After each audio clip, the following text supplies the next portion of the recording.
Welcome to Early Childhood Chapters. I'm your host, Emily Garman. Today, I'm thrilled to bring you a conversation that couldn't be more important for families, educators, and policymakers alike. I'm speaking with Dr. Sarah Vanover, author of America's Child Care Crisis and Bridging the Gap. Dr. Vanover is a passionate advocate for high-quality, accessible childcare, and in her books, she tackles the systemic issues that leave childcare providers underpaid, parents overwhelmed, and the entire industry on the brink of collapse. In our conversation, Dr. Vanover breaks down why childcare is not just a family issue, it's an economic one. We discuss the fragile ecosystem that childcare programs operate within, the challenges providers face in meeting rising costs while staying affordable for families, and the urgent need for systemic change. Whether you're a parent, educator, or simply someone invested in the future of our workforce and children, this episode will provide valuable insights into why childcare is the foundation for every other industry and what we can do to fix it. Sarah, thank you for being with us here today on Early Childhood Chapters. So one thing we know about America is that we're pretty politically divided, but one of the things that most people seem to agree on, at least in a policy sense, is that our childcare system is broken. And what can you tell us about that, just in a nutshell? What is going on with childcare? Why is it broken? Why is this most important of things so undervalued in America? Well, for most businesses, they follow the law of supply and demand. So when the consumers want more, the company makes more, they can charge more because people are willing to pay more. This type of economic system does not work for the childcare sector. Employers, childcare businesses, they can only charge what parents can afford. And as they increase prices, you get to a tipping point where parents say, it's gotten too expensive. I have to leave the workforce and stay at home with my children. The problem is, though, that childcare providers have to charge enough to pay their staff. Right now, we know that 97% of other occupations make more than childcare providers do. So we're talking about a group of men and women caring for our youngest children, doing hard work that make very low wages. And what happens there is that a childcare owner gets tuition for a certain number of children. And often the state says, this is the max you can have in your building. This is the max you can have in these age groups. So they can take the maximum number if everybody's enrolled and said, this is how much money I have. I've got to divide it up. Anywhere from 50 to 85% of their costs is going to be staff. And then they have some fixed expenses that they can't change. You can't really change your rent. You can't really change your utilities or your insurance. And then food really is the one thing that you can try and get cheaper, but you can't get it a lot cheaper. And as many of us know who are buying groceries a lot, that cost keeps going up too. So you have some fixed expenses. And then the only other thing you can adjust is how much you can pay your staff. And so basically, since there is no government subsidy that happens directly to childcare programs, for years we have subsidized the cost of childcare on the backs of our childcare providers, our teachers, our assistant teachers, our nutrition staff. And when centers get full, like I said, we can't just say, hey, we'll open up more slots, because you don't want one person caring for 8 babies. That's not safe. There are a maximum number of children that each adult can watch. There's a maximum number that you can have in a building based on space and capacity.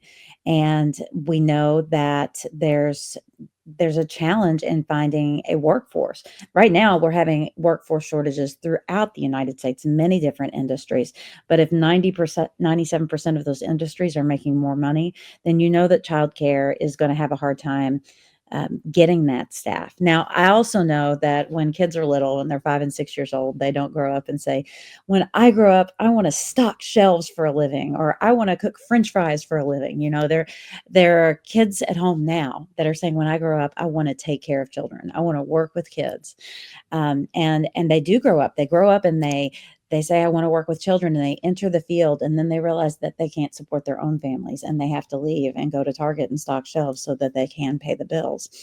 So the industry right now, it has to charge enough that it can meet minimum wage to pay staff, but not so much that families leave because it's too expensive.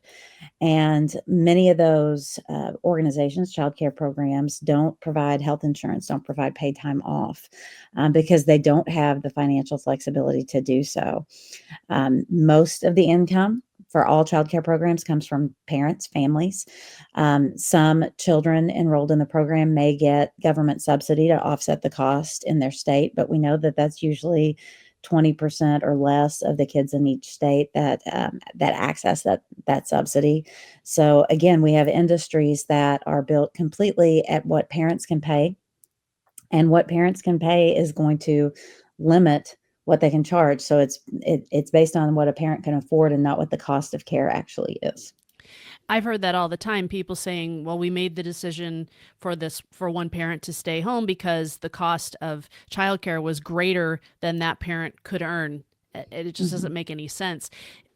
You said that the cost of this is subsidized on the backs of the workers, and I just wanted to parse that out a little bit, because when I think of subsidies, I think of an influx of money to help pay for something that comes from the government, right? But what you're talking about is they're making ends meet to operate childcare centers by taking money away from the workers, paying them less than the Correct. very very minimum that they might have to pay them. And like you said, it is hard, consistent work that you have to show up for. You cannot phone it in when you're surrounded by a group of 2-year-olds. Oh, no, definitely not. And we've seen data from Child Trends, from 0 to 3 other organizations that show in no state, in all 50 states, we see that a full-time wage as a child care provider does not equal that state's living wage for one person. So you can be working a tough 40 hours a week where you are picking little people up all day long, writing lesson plans, changing diapers, having people blow their noses on you throughout the day, and you still aren't making enough to have one person live. Many childcare providers have to take state subsidy on top of their salary, so they might need to get SNAP, food benefits, Medicaid, different types of subsidies from the state itself, along with working a full time job. And low pay means we can't attract the best people to the field either, because, like you said, if 97% of industries pay more, someone's going to choose another job that they need to support their family. So if we could elevate the pay for this field and for teaching and other caregiving jobs, we could attract better people, because obviously we know this is important, right? The people who care for the most vulnerable populations, the elderly and very young children, are hugely important because the Oh, children are our yes. future.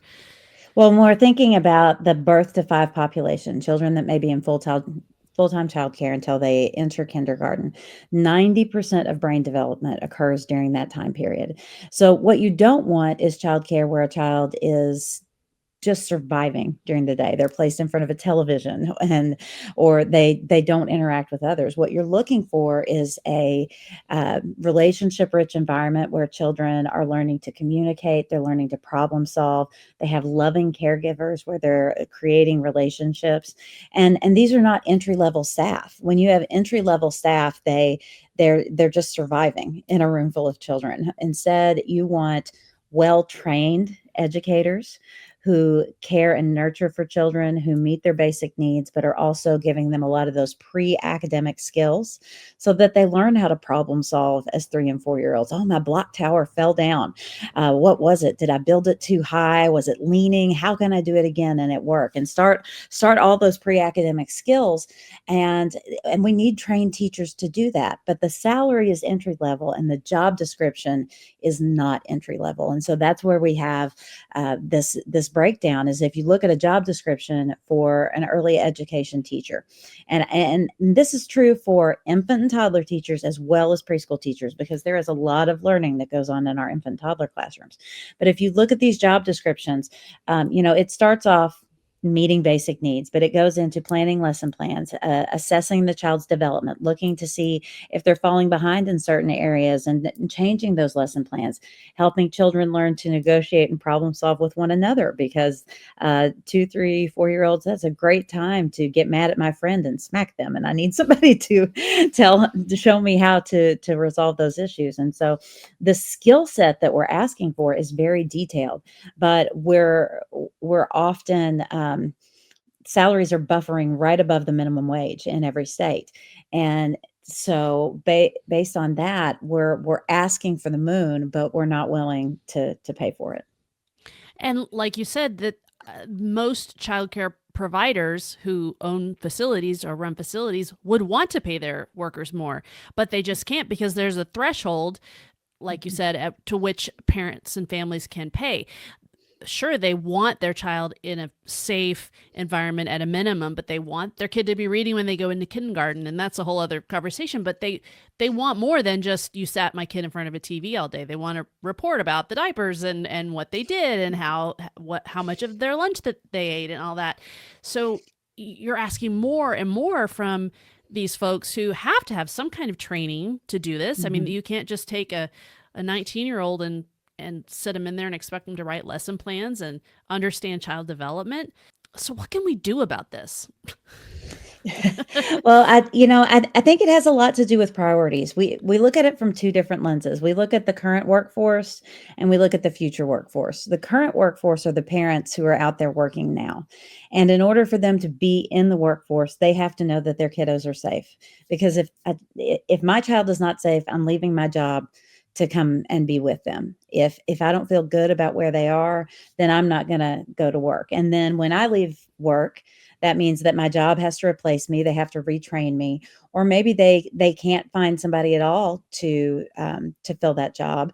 And then the whole economy, the economy within my town, the economy within the state, those things kind of um, all seem to have negative impacts of parents leaving the workforce when there's not childcare.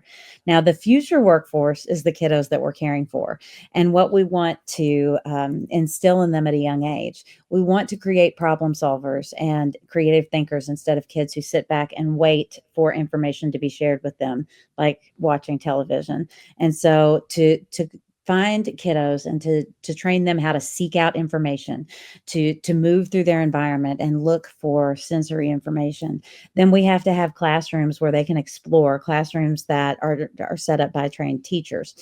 And those are two aspects that, they've always been looked at by like our health cabinets and thinking of safe environments. The Office of the Inspector General typically goes out and inspects these the same way they would nursing homes and things like that.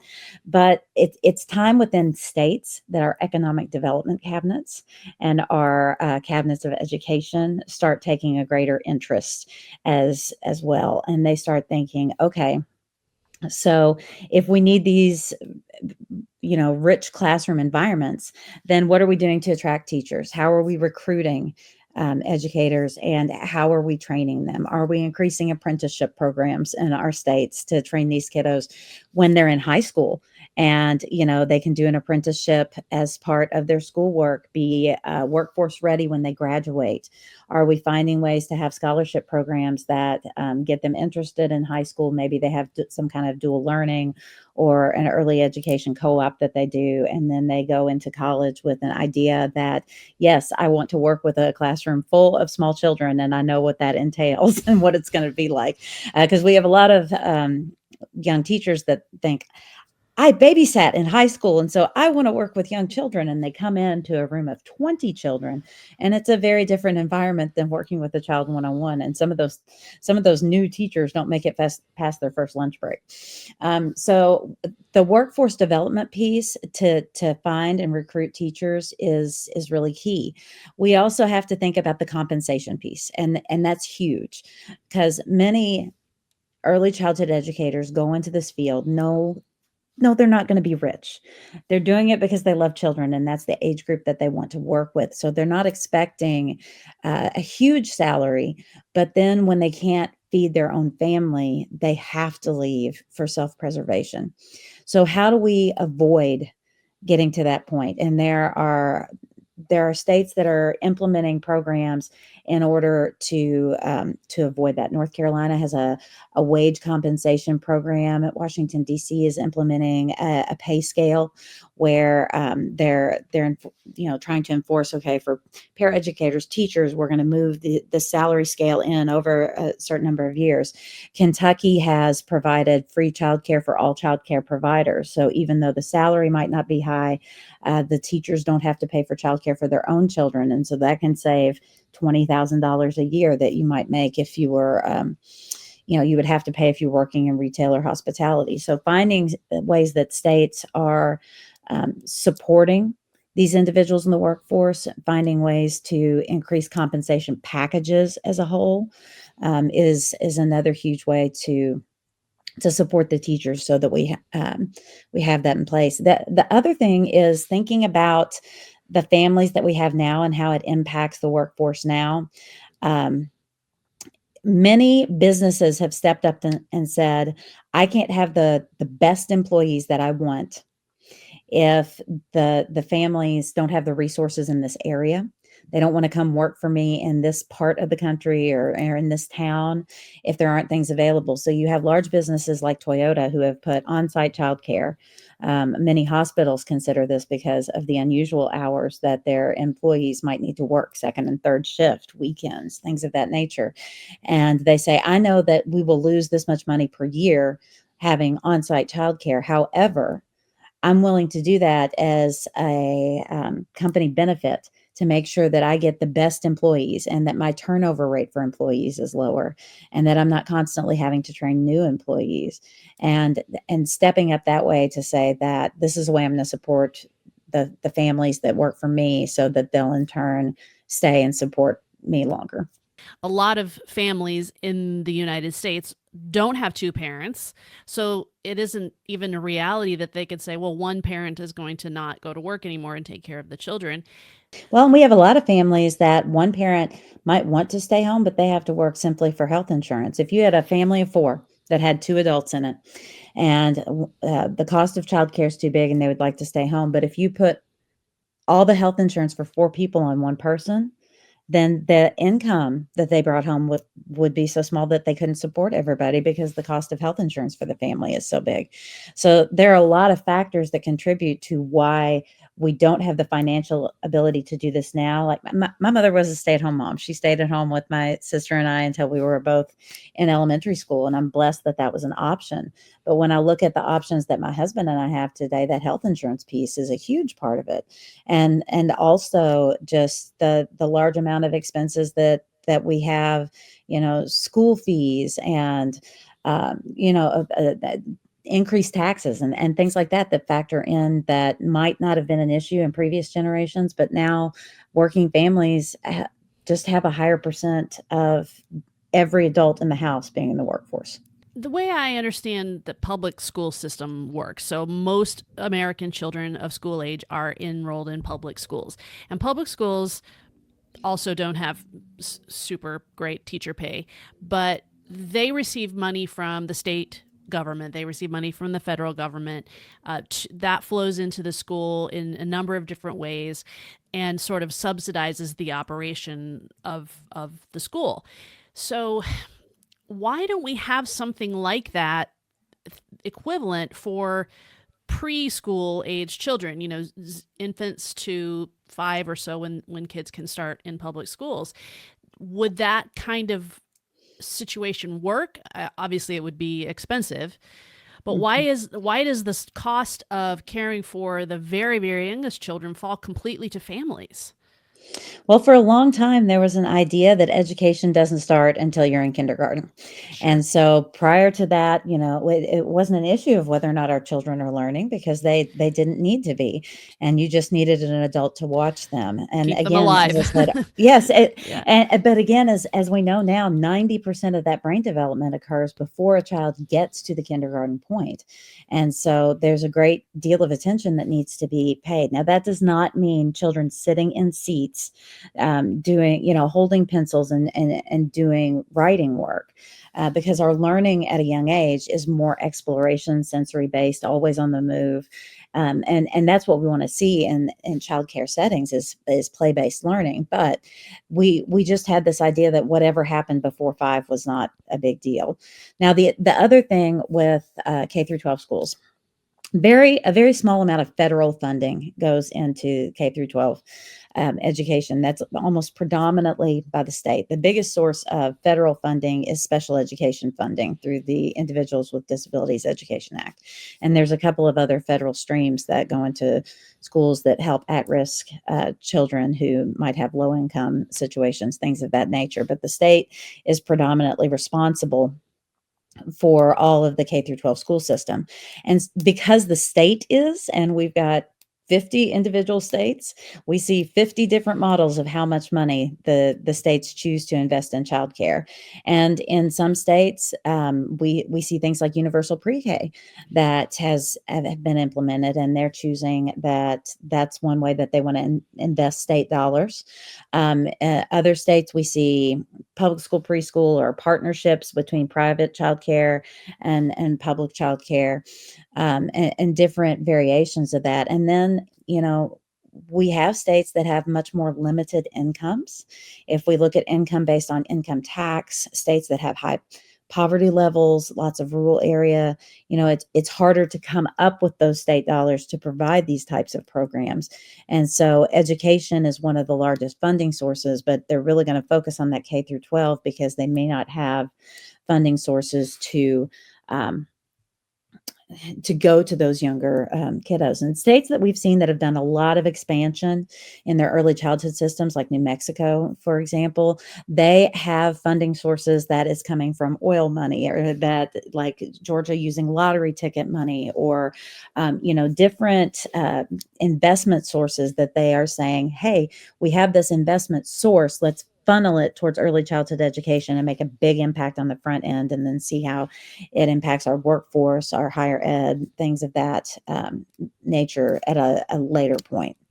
And are they seeing that? I mean, I know the state I live in did that with lottery money, and it's been a number of years now. I would think that we would start to be seeing some data like, hey, is this investment paying off? Are kids doing better in school by all the ways we measure that? Are they better prepared for school?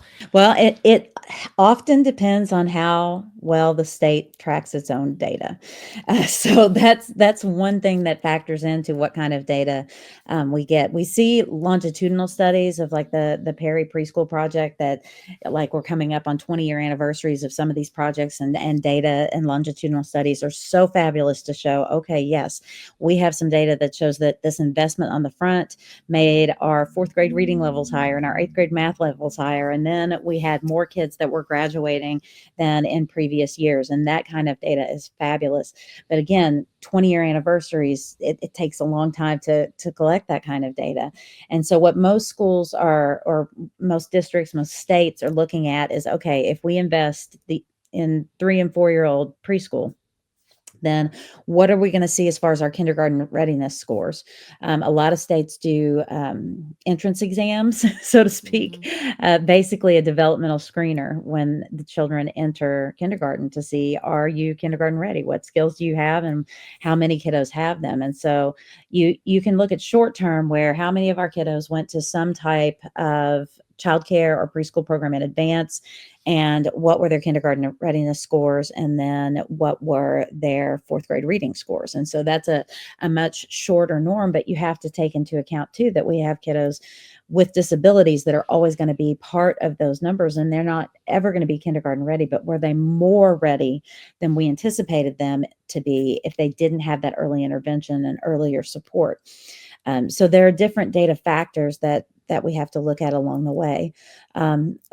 There have been some national studies that look at the pre-investment of early education versus kind of remedial investment down the road on the justice system. So if we invest in early education give kids a really upfront boost at being successful in the education system, then are we saving money down the line on children that need more special education and eventually might be part of the prison system? And so it looks like from those national data surveys that you can save like a 1-to-7 ratio for every dollar that you're investing in early education in the front of a child's life. It can save up to $7 in later special education and justice reinforcement later on. We can go back and look at systemically why this is a thing, maybe why caregiving fields, particularly people who care for young children, traditionally those were women's fields. I wonder if that has anything to do with this continued idea of, well, those are soft skills, it's women's work, it's not worth paying them a lot of money to do it. Well, in the field of early childhood education right now, 98% of the jobs are female, or 98% of the workers are female. So we have 2% men that work in the field, and a lot of times they don't spend long in the classroom. A lot of times when a man works in the field of early childhood education, he is eventually bumped up to administration. I think that there is kind of a stereotype related to a woman being the best nurturer, particularly in our infant and toddler classrooms. You'll see some parents that push back if a man is hired to work in infant toddler classrooms. Parents will say, "I don't feel comfortable with a male teacher working with my child at this age." Of course, we know that there is a lot of data surrounding the fact that women do not make the same hourly return as men do, maybe 70 to 80 cents on the dollar. And so this is a field where you see that. Another trend that you see in the field of early childhood education is that the younger the child is, the younger the pay is. So preschool teachers typically make more than infant toddler teachers. Kind of assuming that, okay, a baby doesn't need to learn. Well, the first year of learning, more brain development happens than any other year. There are so many things that happen in the first year of life, and exposing children to a rich language environment and bonding with that baby so that they have strong relationships the rest of their life, that's also essential. But we assume that you need to be higher trained the older the child is, so that an infant teacher wouldn't need any training. And so there's a lot of stereotypes that follow these pay rates, and how we support kiddos of different ages with their education.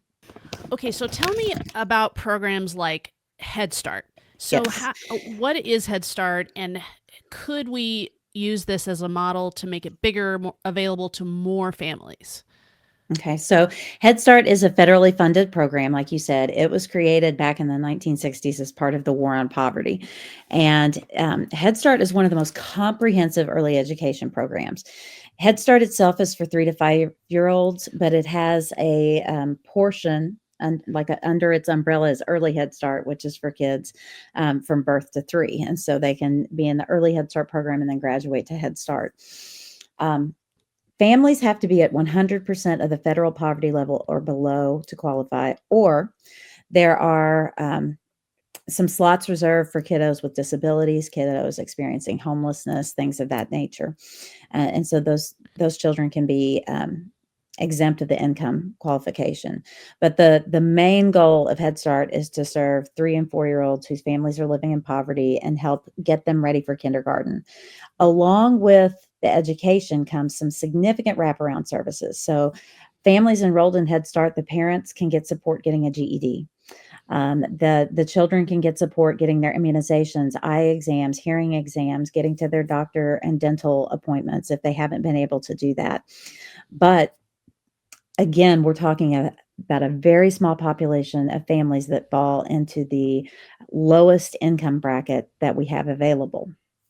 And then for kiddos with disabilities, Head Start is one of the only programs that you can find that does not expel children.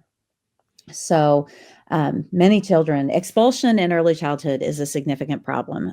Children get expelled from early childhood programs more than 3 times the rate of the K through 12 school system.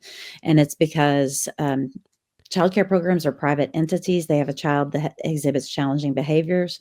You're worried about a teacher being stressed out. It's easier to expel a child and replace them with a child on your wait list than to lose a teacher and not have anybody to teach a whole classroom. So expulsion rates are high, but Head Start does not expel kids for behavior challenges. And these are kiddos in the Head Start program that have experienced trauma, that may have significant disabilities and behavior problems associated with that. And so Head Start provides some services that no one else does.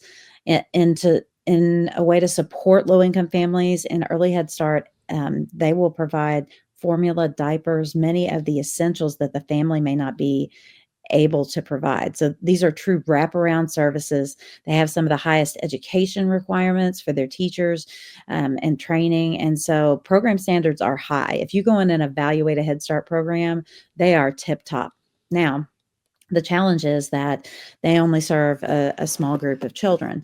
There's also Head Start partnerships, and these are amazing. So what happens in a partnership is the money for Head Start goes straight from the federal level to a local grantee. So maybe a community action council in the area will apply for the grant and say, we want 120 slots in this area based on the size of our community and the income level. And they can house 80 of those in their facility, but they've got 40 slots left over. So they will reach out to childcare programs that serve some low income kiddos and say, hey, what if I give you 12 slots? What if I give you 20 slots? And when the program accepts that, they get the per child amount from the federal government for those kiddos, which is great. It helps them with their economics. But then the program has to meet the Head Start standard, so it benefits all the kids in the program. They will help them with lesson planning and high quality training and education specialists that come in. They'll help make sure that the children that are there at the facility, that our Head Start kids get those wraparound services. But if the Head Start kids need new materials for the classroom, then the whole classroom will get it and all the kids benefit. And so those partnerships have brought a lot of supports to childcare programs within the area. And they reimburse per child at a rate that will afford a teacher to have a more livable salary than most licensed childcare. Of course, Head Start is expensive because they're covering a lot of these programs, but we are looking at a population of kids that really needs a lot of support. And so we've been able to fund Head Start through the federal government as a kind of division of the Child Care and Development Block Grant since the program was initially started in the 60s during that war on poverty. When you look at what 100% of the federal poverty level, what it actually is for a family of three, you think there's no way in the world anybody can live on that. Most of these families do have other government supports that they're utilizing, like SNAP or Medicaid, things like that, because the income level is very small. A lot of times that means that somebody in the home is unable to work, but sometimes maybe they have a part-time job or a very low income job that just is not sustaining what their family needs. So it's expensive. Is that really the main reason that the federal government isn't looking at expanding these programs, or are they? I mean, we know it's important. We know that the people who provide these services to our kids are critical and that their work is difficult and they need to be highly trained. It's just a money thing? It's definitely a money thing. Money is definitely part of the issue because, state budgets, federal budgets, everybody sits down and agonizes over these every year. And we see different parties get into huge fights over, should we spend more on this or should we spend more on that? Private childcare is typically they're independent small businesses, and so there are some discussions on whether or not we subsidize small businesses, and do we only pay for government efforts and subsidize small businesses? Well, quite honestly, we subsidize a lot of private business. I mean, think about airlines and the car industry and all the types of government bailouts that the United States has been a part of in the past, and we did it because of the economic impact that it would have on the country if those businesses failed.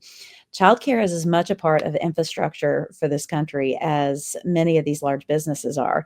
When we think about how the infrastructure we need in order to be successful as an economy, we need to stop thinking just about roads and whether or not the city planning committee thought about how to design the city, but we have to think about whether or not childcare is there in order to support the workforce, because again, this one industry supports every other industry. So without it, you're not going to have the infrastructure that you need for working families to be a part of the workforce. And what that means a lot of times, if working families have to drop out, is that moms end up dropping out of the workforce. If it's a two-parent family, then maybe they're struggling and one person is able to work. If it's a one-parent family and the mom has to drop out of the workforce, then that's significant because the family then begins to rely solely on public benefits. So one way or another, the government is supporting many of these families. If it's not through childcare, then it's through government support programs. A single parent family, when they do have a job, childcare can be 23% of the total family income. We were always told that your housing should be 10, you should save 10, you should, these breakdowns when we had consumer and family economics classes when we were growing up and how you structure your budget. Well, childcare is the single most expensive thing that families pay for. It surpasses mortgages. In most states, it's more than a year of college tuition, and you go from having to pay none of it to the most expensive year of care that you'll ever have, and you have to completely redo your budget. Um, so these types of structural things have to be thought of when we're thinking about how do we support families moving forward. Would we rather pay for more in TANF and SNAP and all these government support programs that provide food and temporary shelter and medical insurance, or would we rather pay um, a robust plan for childcare where state, federal, parents, the business community all contribute and make sure that it's in place for families so that families can be autonomous and not use these support programs and feel successful. For those of us who are not politicians and not policymakers, what are ways that we can support this? Because it just seems like a no-brainer to me. This is so many things about the government too. I think of, well, it just doesn't make sense what they're funding and what they're not funding. But that's just me as a layperson. So do we Yeah. contact our legislators? What do we do? As I was going to say, a lot of this comes down to grassroots efforts. Legislators vote on policies that their constituents want. And most frequently, legislators hear from advocacy groups and lobbyists because those people, that it's their paid job to reach out and say, I want to tell you about why this is important. But it makes a lot more impact on a legislator when a constituent calls and said, this is why this is important. And it doesn't have to be a parent. It's great for them to hear parents, but let me tell you, it's great for them to hear small business owners. And business owners say, I can only be here if I have staff and my staff need childcare. Because when those businesses, small, medium, large, when they're in the communities, they make the communities run. They're bringing in, they're bringing in tourists, they're bringing in income tax, they're bringing in all kinds of things that make the communities run. And so the legislative members really want to hear from the business owners saying why this is important, from the parents on why it's important, from a whole group perspective. I know that our U.S. chamber and many of the state chambers have taken childcare up as a significant issue because the members of the chamber, the businesses that belong to the chamber are saying, this is one of the things that we need or we can't function. And so when you get those businesses unified and they're saying we have to have this, it has to be safe childcare. If it's just bare minimum, then my employees won't stay long. But we need accessible childcare that is safe in order for me to get the employees that I need. And community leaders in city councils need to be telling at the state level, our city only works when we have people in jobs. There's a lot higher percentage of people who are eligible to be in the workforce right now that are not than the communities really want. And childcare and housing are two of the biggest issues. And they're two of the things that families with kiddos desperately need to be affordable and accessible. Sarah, thank you so much for joining us today on Early Childhood Chapters. I hope you found my conversation with Dr. Vanover as eye-opening as I did.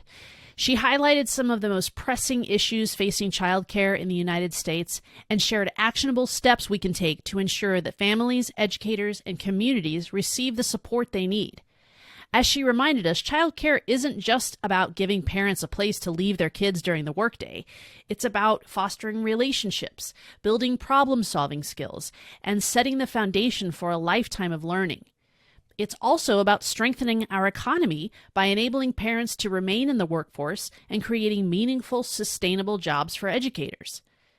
If today's conversation resonated with you, I encourage you to share this episode and get involved in advocating for change, whether it's reaching out to your legislators, supporting local childcare programs, or simply spreading awareness. Every voice matters in creating a better system. Stay tuned for another episode with Dr. Vanover, where we'll dive deeper into related topics, including equity in early childhood education, the role of public funding, public-private partnerships, and much more. Until next time, I'm Emily Garman with Early Childhood Chapters, the podcast from Griffin House Books.